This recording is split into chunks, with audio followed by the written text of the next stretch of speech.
सो साहब आपके पास आ रही हूं, एक पूरी लिस्ट है सर, पूरी फहरिस्त है जी। संबित जी फिर बाद में इसका जवाब देंगे। पूरी लिस्ट है जब हमने राष्ट्रपति इस देश में अल्पसंख्यक बनाए।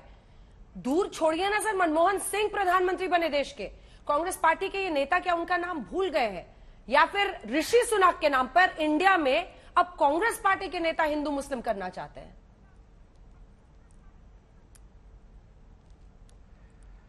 नहीं, वो हिंदू मुस्लिम नहीं से करना चाहते हैं। वो दरअसल एक किस्म का रिएक्शन है जो बीजेपी की तंग नजरी है आरएसएस की, तो उसका वो जवाब देने के लिए मजबूर है। हम एक सेकुलर समाज बन गए हैं।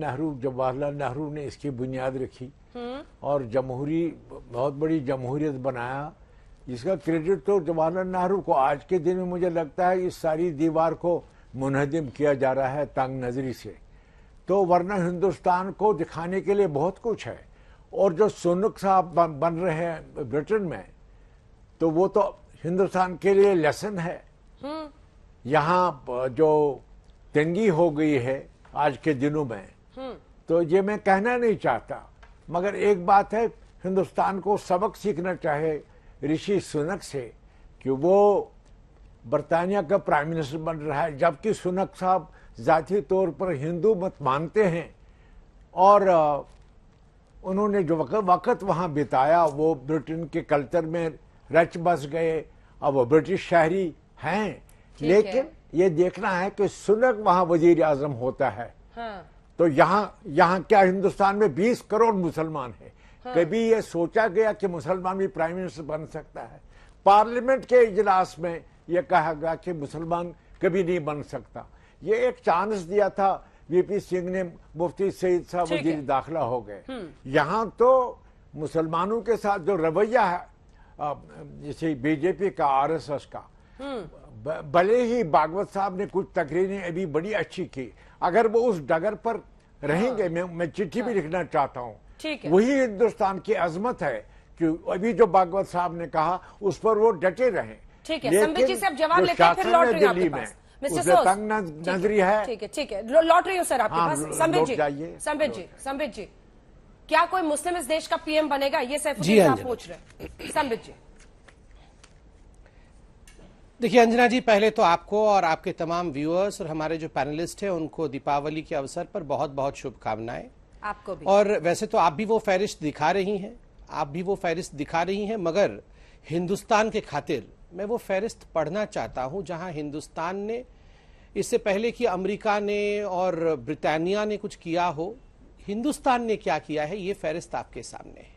डॉक्टर मनमोहन सिंह प्रधानमंत्री बने, जाकिर हुसैन प्रेसिडेंट बने, एपीजे अब्दुल कलाम अपने आप में एक बहुत ही बड़े व्यक्तित्व थे, वो राष्ट्रपति बने, फखरुद्दीन अली अहमद, ज्ञानी जैल सिंह, साम मानेकशॉ पारसी थे, फर्स्ट फील्ड मार्शल थे हिंदुस्तान के, जल कर्टसी पारसी थे, नेवी चीफ थे, अर्जन सिंह सिख थे, मार्शल ऑफ इंडियन एयरफोर्स थे, general J Singh army chief, general Bikram Singh army chief, Mohammad Hidayatullah chief justice of India और बाद में एक्टिंग प्रेसिडेंट ऑफ इंडिया भी बने, साम पिरोज बरूचा जो पारसी थे वो चीफ जस्टिस ऑफ इंडिया बने, के बालकृष्णन दलित सीजेआई, राजेंद्र मल लोधा जैन सीजेआई, जेएस केहर सिख और chief justice of India, Ramnath Kovind और द्रौपदी मुर्मू ट्राइबल और दलित होने के साथ साथ वो हिंदुस्तान के राष्ट्रपति भी बने। मैं आपके बीच में नहीं बोला था।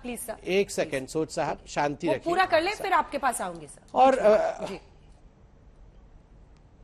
अंजना जी, मैं सोच साहब के साथ बैठा हूं, उम्र तराज है, बहुत अनुभवी हैं, मगर ये अभी कह रहे थे कि हिंदुस्तान को ब्रिटानिया की सरकार से और इंग्लैंड से कुछ सीखना चाहिए।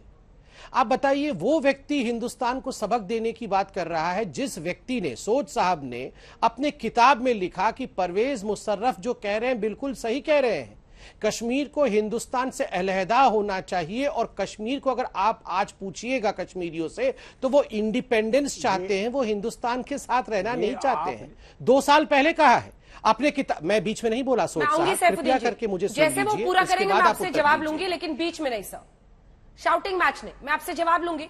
देखिए सोच साहब, मैं जवाब लूंगी, अभी जो आप बोल रहे हो नहीं जा रहा है, मैं जवाब लूंगी सर, मैं आपसे फौरन जवाब लूंगी, बस पूरा कर लेने दीजिए। मैं जो कुछ भी बोल रहा हूं रिसर्च के साथ, जिसकी फीड आपके पास भी आर्काइव्स पे मौजूद है, आप दिखा सकते हैं। यही सैफुद्दीन सोज साहब ने, जो कांग्रेस पार्टी के कश्मीर के सबसे बड़े नेता हैं, इन्होंने अपने किताब में लिखा और बाद में प्रेस कॉन्फ्रेंस करके कहा कि परवेज मुशर्रफ बिल्कुल सही कह रहे हैं। आज अगर कश्मीर से पूछा जाए तो कोई भी कश्मीरी हिंदुस्तान के साथ नहीं रहना चाहता, वो अपना अलहदा मुल्क चाहता है, वो अलग हो जाना चाहता है हिंदुस्तान से। वो आज आके हिंदुस्तान के सबसे बड़े चैनल पे हिंदुस्तान को सबक लेना चाहिए, ये सिखाने वाले हैं। वो हमें ये बताने वाले हैं कि डेमोक्रेसी क्या होता है, हिंदुस्तानियत क्या होती है, कश्मीरियत क्या होती है, ये हमें सिखाएंगे।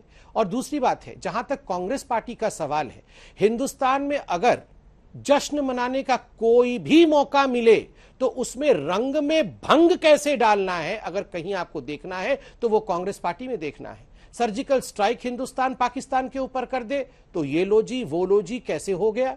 अगर पाकिस्तान से इंडिया मैच में जीत जाए और हमारे गृह मंत्री इंडिया को कांग्रेचुलेटरी नोट भेज दे तो ये लो जी वो लो जी कैसे हो गया। अगर ऋषि सुनक, जो हिंदुस्तान मूल के हैं मगर जन्मे वो वहां पे हैं, वो आज यूके के सिटीजन हैं, वो अगर बन जाते हैं वहां पर राष्ट्राध्यक्ष, तो यहां पर राजनीति इनकी अलग शुरू हो जाती है। क्या आवश्यकता है ये ट्वीट करना, ये सब करना, क्या आवश्यकता है? कांग्रेचुलेशन बोलिए, घर में चुपचाप बैठिए। मैं आपसे सवाल पूछता हूं सोच साहब, सोनिया गांधी 22 वर्षों तक वो इटली में रही, जन्म उनका इटली में हुआ, 22 वर्षों तक जीवन के जो फॉर्मेटिव ईयर्स होते हैं वो एंटोनियो माइनो के रूप में इटली में रही, मगर हिंदुस्तान ने उन्हें स्वीकारा।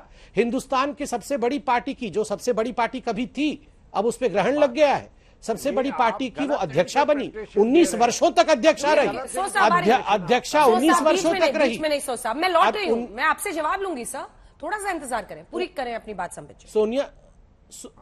सोनिया गांधी 19 वर्षों तक कांग्रेस की अध्यक्षा रही, सुपर पीएम रही, नेशनल एडवाइजरी काउंसिल के माध्यम से उन्होंने हिंदुस्तान को चलाया, वो अभी भी मेंबर ऑफ पार्लियामेंट है। ये हिंदुस्तान की लोकतंत्रता की सुंदरता है, ये हिंदुस्तान की डेमोक्रेसी में संभव है। आप कौन होते हैं ऐसा कहने वाले? अब बोलिए सो साहब। मैं हिंदुस्तानी होता हूं साहब, मैं हिंदुस्तानी होता हूं और एक डेमोक्रेटिक चर्चा में एक हिंदुस्तानी खुल के अपनी बात को रख सकता है। आप तो वो है जो कहते हैं कि कश्मीर हिंदुस्तान से अलग हो जाना चाहिए। आपने कहा था कि नहीं कहा था कश्मीर हिंदुस्तान से अलग हो जाना चाहता है? ये आपने कहा था, नहीं कहा था? बता दीजिए। अभी दूध का दूध और पानी का पानी कर, अगर यहाँ जमहूरियत, मैं पूरे जमहूरियत व्यूअर्स से कहूंगा आप ट्वीट करिए, मैं आपके बुक का एक्सेप्ट कर देता हूं साहब, छोड़ दीजिए बात करने दीजिए। झूठ बोल रहे हैं। बुक का नाम क्या है? दिखाओ किताब, स्टोरी ऑफ स्ट्रगल दिखाओ, उसमें कहां लिखा है? Kashmir glimpses of history and the story of struggle, जून 25 नाम भी याद नहीं है, हुआ था। आप गलत बोल रहे हैं। आप बताइए, इंडिया टुडे 22 तारीख जून 2018 का स्टोरी है ये पूरी की तरह से। संबित जी, अब उनको आप एक बोलने दीजिए। आदमी की तरह बात करते हैं, पढ़े लिखे